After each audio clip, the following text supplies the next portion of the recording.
like us, you've neglected Battlefield Bad Company 2's outstanding multiplayer for too long, Battlefield Bad Company 2 Vietnam is a sweet, sweet welcome back.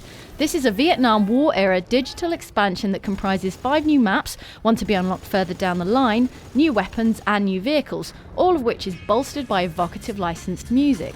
Among the NAM treats in store are flamethrowers, tuk-tuks and the ride of the Valkyries a la Apocalypse Now. The M2 flamethrower is the most notable of the expansion's 15 contemporary lower-tech weapons, all of which are unlocked from the get-go, although experience accrued in the Vietnam expansion counts towards progress in the original Bad Company 2 multiplayer. In close combat, the M2's short-range jets of flame are pretty good at inducing panic, obscuring the opposition's view while draining health. And the nippy, rickety little tuk-tuks, the least intimidating of the expansion's 6 vehicles, are also the most irresistible, begging to be loaded with TNT and sent sailing into enemy lines. That TNT replaces Bad Company 2 C4 as the explosive of choice for the recon class, but the difference is only cosmetic, as with the syringe that replaces the medic's defibrillator and the blowtorch that replaces the engineer's repair tool.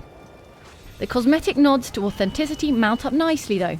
Matches begin and end with grainy newsreel-style US war reports. And the team character models reflect the new sides, American GIs and the North Vietnamese army.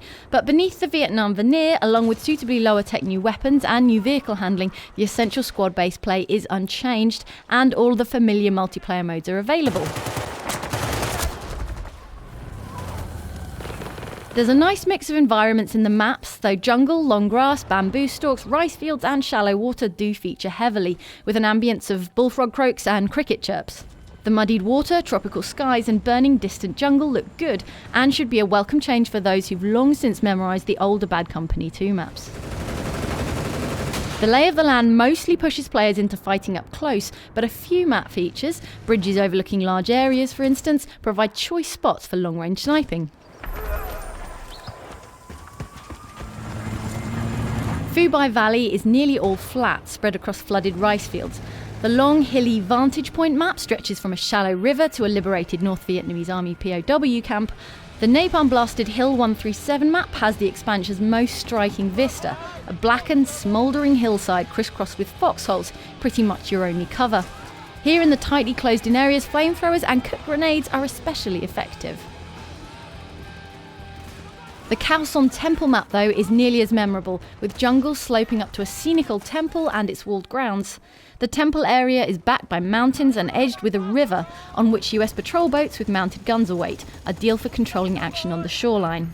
In the US vehicles, which include the boats and the shark-faced Huey helicopter, radios play Vietnam-era rock, as well as the near-ubiquitous Valkyries number, with the option to change stations by pressing left on the D-pad. Away from the water, the central temple building is defensible by a well-coordinated team, but only just, with multiple entrances to cover.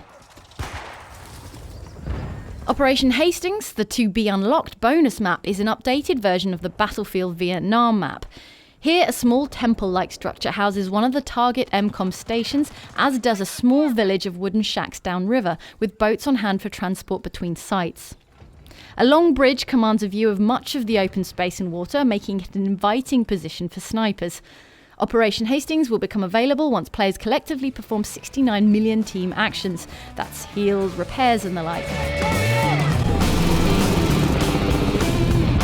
Battlefield Bad Company 2 Vietnam will be out from December 18th for the PC and then from December 21st for the PlayStation 3 and Xbox 360 for £9.99 and 1,200 points respectively.